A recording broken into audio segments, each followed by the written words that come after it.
Doamnelor, domnilor, bine v-am găsit, urmăriți Lumea Diplomatică. În următoarele 25 de minute intrăm în culisele negocierilor și acordurilor ce pot rescrie istoria Europei în următorii 50 de ani. 40 de tineri din toată Europa care studiază la Academia Diplomatică Europeană au făcut o vizită de studiu în România, organizată de Institutul Diplomatic Român, și au putut descoperi pe parcursul a 3 zile care sunt prioritățile politicii externe a țării noastre. Am stat de vorbă în exclusivitate cu președintele Academiei Diplomatice Europene, care ne-a vorbit despre modul în care tehnologia, dar și inteligența artificială au remodelat diplomația în zilele noastre. Un diplomat nu mai poate să-și desfășoare activitatea dacă nu ține cont de rețelele de socializare și dacă nu e atent la tot ce se întâmplă în jurul lui. Vă invit să urmăriți acest interviu în exclusivitate.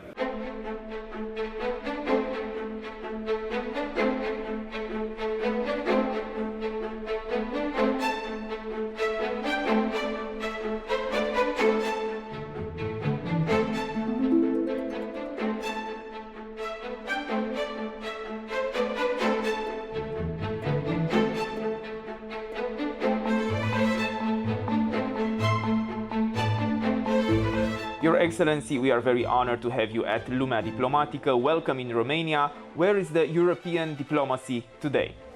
I think the European diplomacy is in a challenging situation because we are facing war on our continent since the war of aggression of Russia against Ukraine. We now have the complicated and very complex situation in the Middle East. And in addition, of course, we are also in a position where we need to rethink up to a certain point transatlantic relations.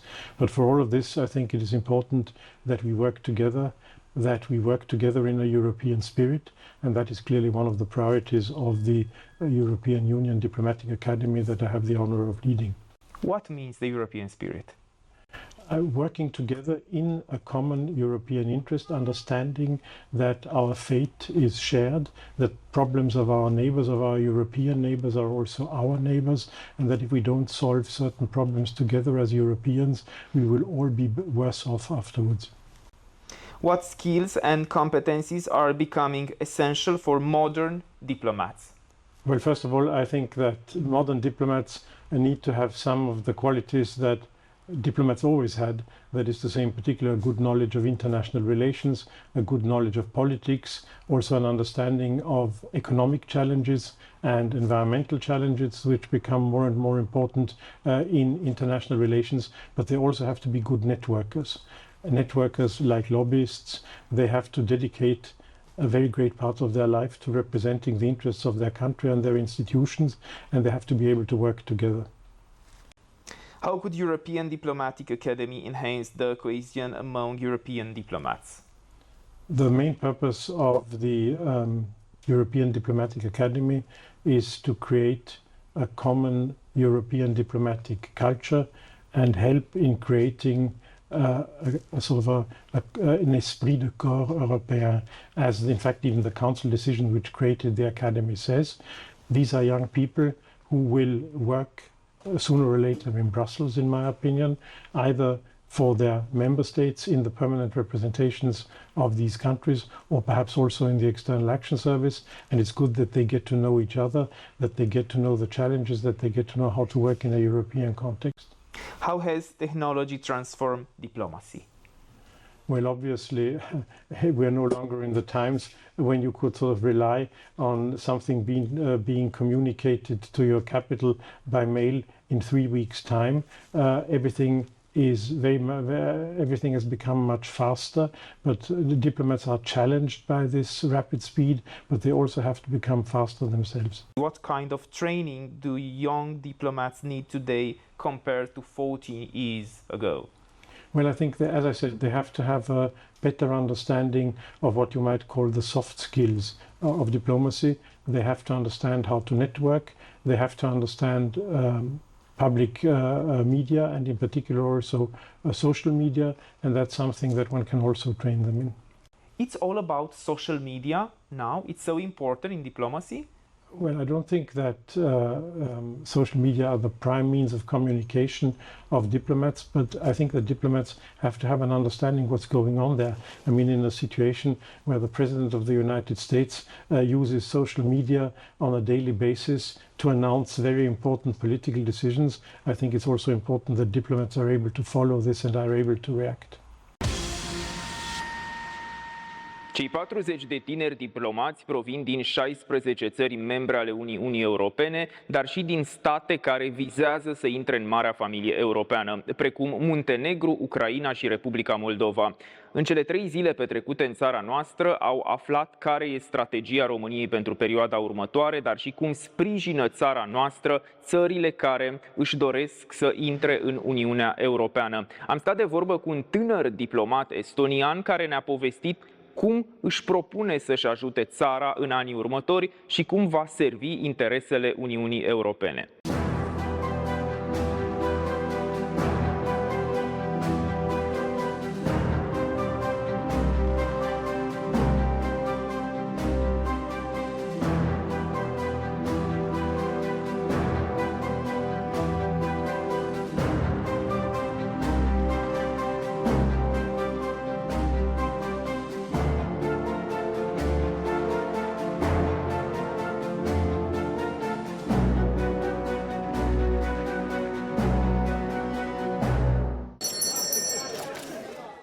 The program is about it's about the EU, so it's about training diplomats from EU member states to understand the EU affairs better and to also represent the sort of EU interest, because the EU is also it's the member states. It's not only Brussels and the institutions. So I will also be posted to Brussels after this program. So and it's to sort of prepare me for that. So that's why I'm here.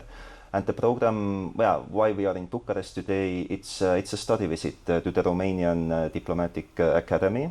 We will also meet some people from the Ministry of Foreign Affairs, from different branches of government. So I think it's very useful to also get this sense, like, for example, me myself, I haven't been to Romania before, and it's just like what I'm most looking forward to this in this trip is to understand a little bit like the history, the culture, like where the priorities of Romania are coming from, like what is your outlook in terms of security in the region, also what's the political situation, like and how... what you discover? Thus far, I have actually discovered that, well, I'm from Estonia, and I think that in many ways, especially foreign and security related areas, we think very similarly. We have like similar outlook. I guess maybe it comes from history, maybe it comes from being like in the eastern flank of NATO, of EU, but I think that we have a lot in common. What impressed you in Romania, if you are talking about the diplomatic school or diplomatic strategy? What impressed me? It's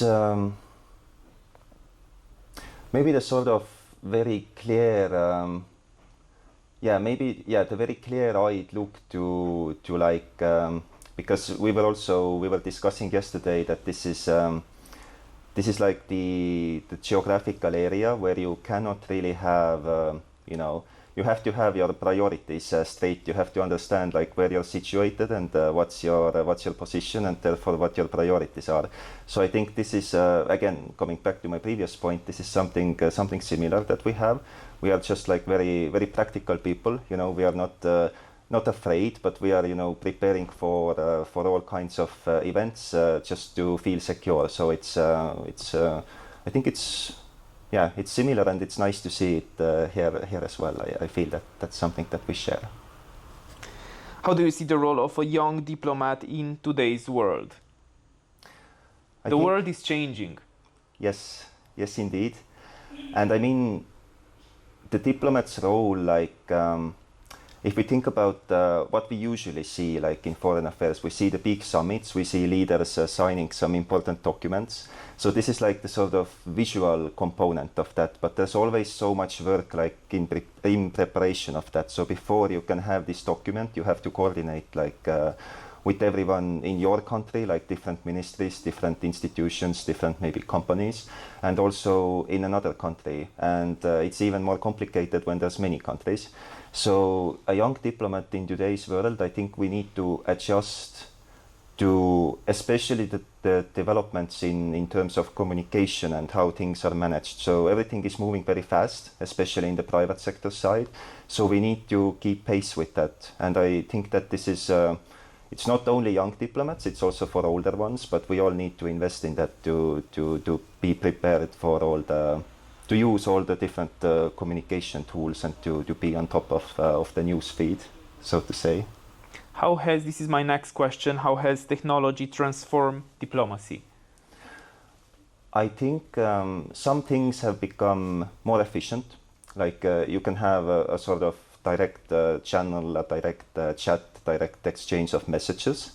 At the same time, it's you need to make sure that everyone else also gets the memo. So it's many different channels that you need to have like an overlook of.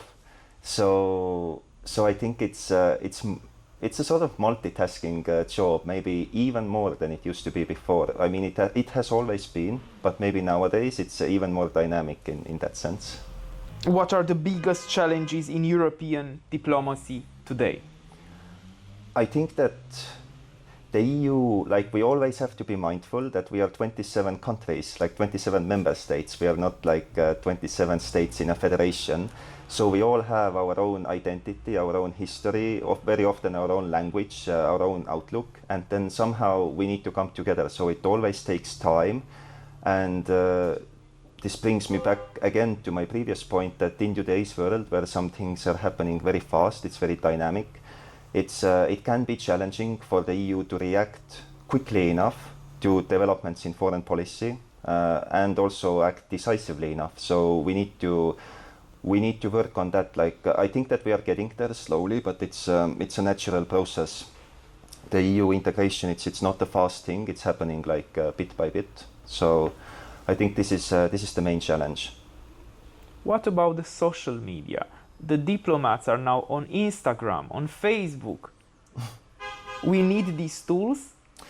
Yeah, I think that mostly I'm positive about it because we also need to explain to the general public what we are doing and the people are there, you know.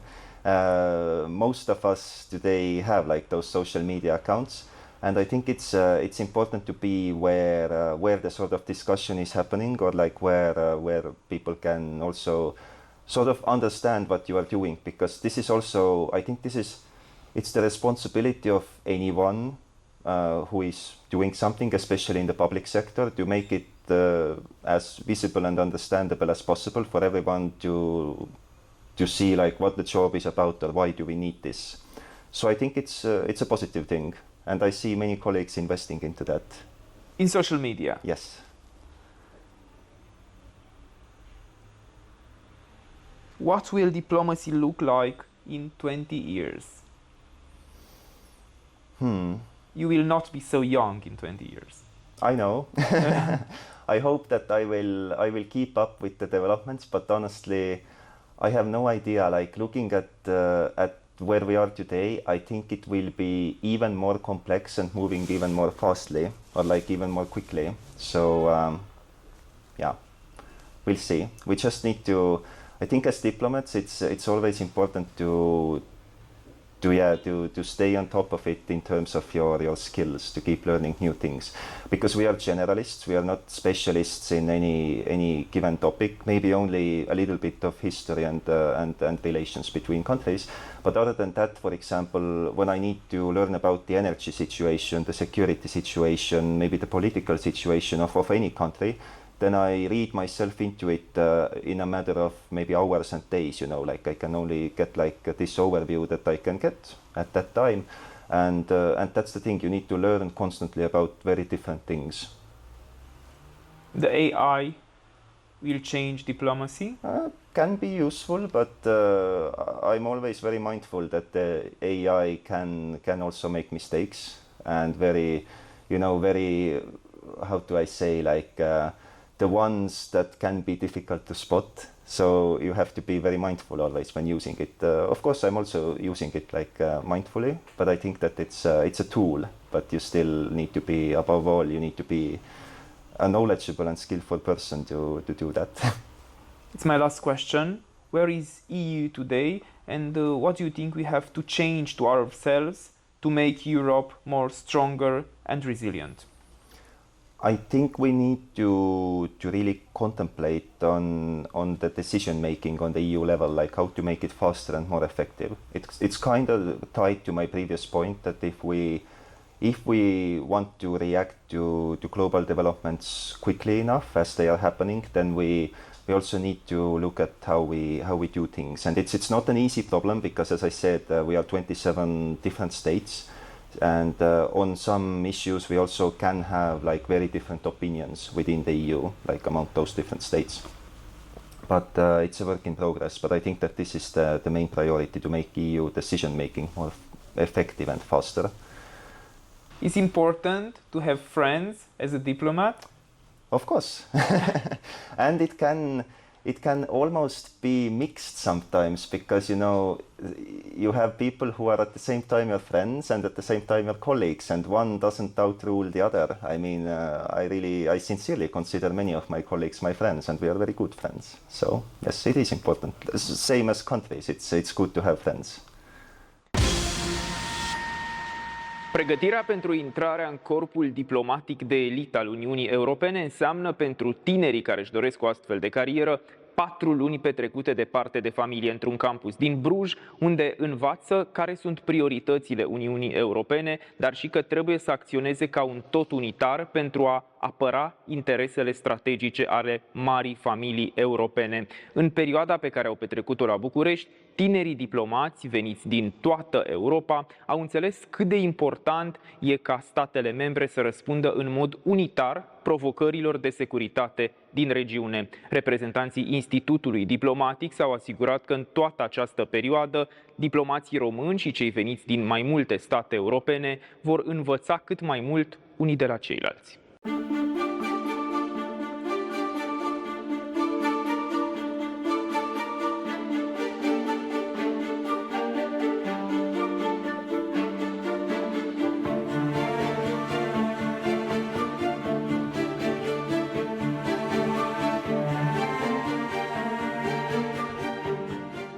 De ce au nevoie tinerii diplomați astăzi? În ce constă formarea lor ca să fie pregătiți pentru lumea în care trăim? La Institutul Diplomatic Român încercăm să îi echipăm cu un set nou de competențe, un set de competențe care să echivaleze cu ceea ce înseamnă practica diplomatică la nivel internațional, în speță zona de negocieri, zona de comunicare, public speaking, simulări, jocuri de rol și mai puține prelegeri clasice, prelegeri de tip academic. La nivel european există practici prin care participanții la diferite programe de pregătire pentru diplomați fac simulări intense în ce înseamnă conferințe de presă, ce înseamnă mese rotunde, ce înseamnă modul în care se prezintă la nivel internațional și încercăm să replicăm și să implementăm aceste practici și în cadrul programelor pe care le oferim diplomaților din România. Care e profilul tânărului diplomat român de astăzi? Ce caută Ministerul Afacerilor Externe față de ce căuta în urmă cu 20 de ani?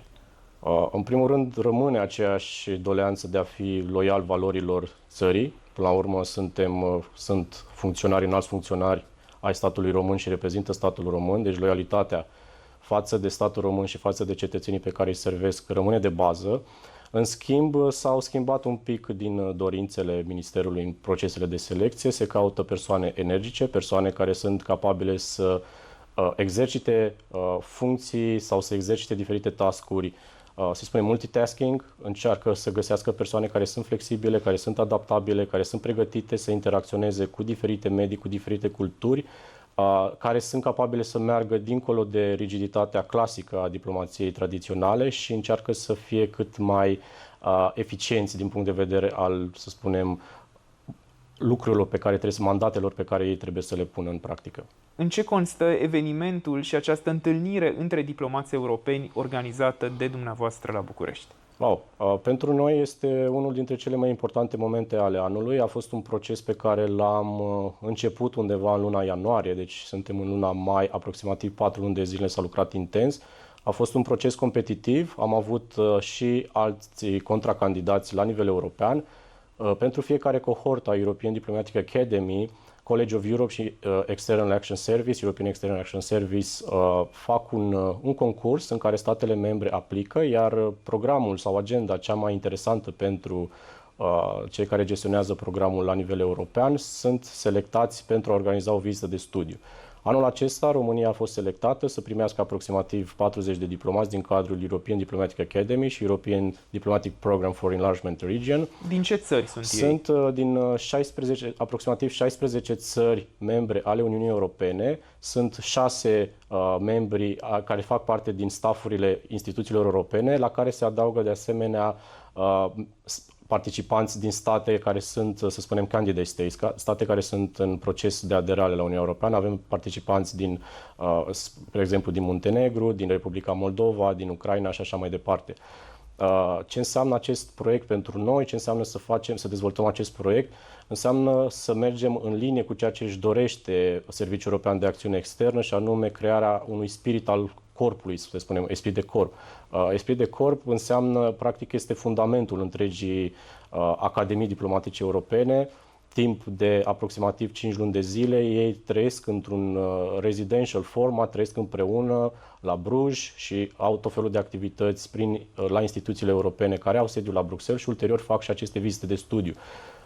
Ce înseamnă pentru noi din nou? Înseamnă că reușim să îi aducem alături de principalele valori și principii europene pe care statul român le are în momentul de față. Încercăm să le prezentăm nu doar politica externă a României, politica externă tradițională, ci încercăm să le prezentăm valorile politice externe într-un context european. Avem o agendă extinsă, arătăm modul în care România a susținut într-un context multilateral gestionarea crizei umanitare ce a decurs ca urmare a invaziei pe scară largă declanșată de Federația Rusă pe 24 februarie 2022. Avem de asemenea un panel care reliefează negocierile și asistența pe care România, de asemenea într-un context european, le oferă Republicii Moldova și închidem cu un panel prin care evidențiem modul în care statul român se portretizează sau, mă rog, devine un pilon regional pe dimensiunea de digitalizare, combatere a dezinformării și cyber security. O să avem un panel la European Cyber Competence Center, care este practic, să spunem, prima agenție europeană cu sediul la București. Aici, evident, excludem cele care sunt de tip birou de legătură al Parlamentului European sau reprezentanța Comisiei Europene. Este prima agenție de sine stătătoare care nu are valența aceasta de reprezentare clasică, cum este Comisia Europeană sau Parlamentul European, ci vine chiar în sprijinul eforturilor statului român de a gestiona atât la nivel național cât și la nivel regional tot ce înseamnă zona de cyber security. European Cyber Competence Center este un centru, cum îi spune și numele, un centru de pregătire, de formare, care încearcă să ofere asistență instituțiilor naționale și ulterior să transpună aceste efecte pozitive la nivel național și european. Cum s-a schimbat diplomația astăzi? Diplomația încercăm, spre exemplu, la Institutul Diplomatic Român avem o agendă pe care noi o denumim diplomație inovativă. Încercăm să preluăm tot ce înseamnă mai bun, tot ce este mai bun la nivel internațional, facem studii constante, încercăm să vedem cum arată diplomația în diferite zone ale lumii, nu ne focusăm explicit pe o anumită zonă, ci mergem pe toate fusurile orare și încercăm să luăm de acolo ce este mai bun. În speță, ce înseamnă acest lucru? Înseamnă că diplomația actuală merge pe 5 piloni principali. Facilități educaționale de tipul European Diplomatic Academy sau Institutul Diplomatic Român, pregătite să ofere cursanților, în speță diplomaților, cele mai bune programe de formare profesională, programe despre care am vorbit anterior. De asemenea, a doua dimensiune este cea de diplomație publică. Diplomatul nu mai poate fi o persoană închisă într-un birou, trebuie să fie o persoană care iese în societate, o persoană care este capabilă să interacționeze cu medii diverse, să iasă din bula cu care este, să spunem, familiarizat și să meargă la ceea ce numea la un moment dat Antony Blinken o diplomație pentru clasa de mijloc. Evident, nu o numim diplomație pentru clasa de mijloc, el se referea mai curând la o diplomație făcută dinspre Ministerul Afacerilor Externe către cetățean și, evident, ulterior să-și urmeze vocația principală de a reprezenta statul în raport cu alte state sau cu alte organizații internaționale. Aceasta ar fi a doua dimensiune. A treia dimensiune este cea de digitalizare. Diplomatul actual, la un moment dat o să fac din nou referire la un citat la Hillary Clinton, care spunea oriunde există o conexiune Wi-Fi, un laptop și un diplomat, se face diplomație. Diplomatul trebuie să fie capabil și pandemia ne-a învățat să devenim capabili să folosim tot ce înseamnă aplicații, tot ce înseamnă videoconferință, tot ce înseamnă în momentul de față să încercăm să implementăm și o parte din beneficiile, să spun, aspectele pozitive ale inteligenței artificiale și în general digitalizare atât pe dimensiune hard cât și pe dimensiune software, și hardware și software. A patra dimensiune este cea de incluziune. Diplomația începe să devină din ce în ce mai inclusivă. Dacă la un moment dat aveam de-a face cu diplomații clasici de salon, diplomații care aveau rădăcini nobile, să spunem, sau veneau preponderent din elita clasică a societății, în momentul de față avem o diplomație care este deschisă către toți, indiferent de clasa sau de proveniență sau de originea ta, cât timp ești, spre exemplu în cazul României, cât timp ești cetățean al statului român, ai aceleași drepturi ca orice alt cetățean al statului român de a intra în concurs și de a intra în corpul diplomatic și consular român. Aceasta ar fi a patra dimensiune. Iar a cincea dimensiune se referă la modul sau modelul de lucru pe care trebuie să-l ofere diplomația actuală. În sensul în care diplomația o muncă, deși în aparență nu pare foarte stresantă, pare mai curând, cum spuneam, o diplomație a recepțiilor sau o diplomație a protocolului, munca în sine devine foarte stresantă întrucât ai pe umerii tăi povara unor responsabilități și a unor decizii pe care trebuie să le iei în timp real sau unor momente pe care trebuie să le gestionezi, iar aceste lucruri se reflectă și în ceea ce înseamnă parcursul lor, parcursul diplomaților de-a lungul carierei. Astfel, diplomația actuală și inclusiv statul român trebuie să ofere și oferă în cea mai mare parte facilități în ce înseamnă work environment. La nivel internațional există mai multe practici pozitive, există acel double feedback standard în care se oferă feedback și se monitorizează constant, să spunem, spiritul și gradul de satisfacție atât al diplomaților care sunt la început de carieră, dar și al celor care sunt cumva la un anumit nivel de senioritate. Sunt tot felul de beneficii, de la concedii de studii pe care le oferă, spre exemplu, statele vestice oferă la un moment dat 3 ani de zile să spunem, un fel de concediu pentru a urma studiile doctorale, pentru a-ți întemeia o familie și așa mai departe. Aceasta ar fi a cincea dimensiune, aceea de work environment. Diplomația înseamnă tenacitate, obiectivitate, dar și empatie. Înseamnă ca în momentul în care, ca tânăr diplomat sau diplomat cu experiență, intri într-o sală de negocieri, îți stabilești un obiectiv clar. Nu ieși din acea sală până în momentul în care nu obții totul pentru țara ta. Sunt Vlad Ungar și vă mulțumesc pentru atenție. Ne revedem săptămâna viitoare la Lumea Diplomatică.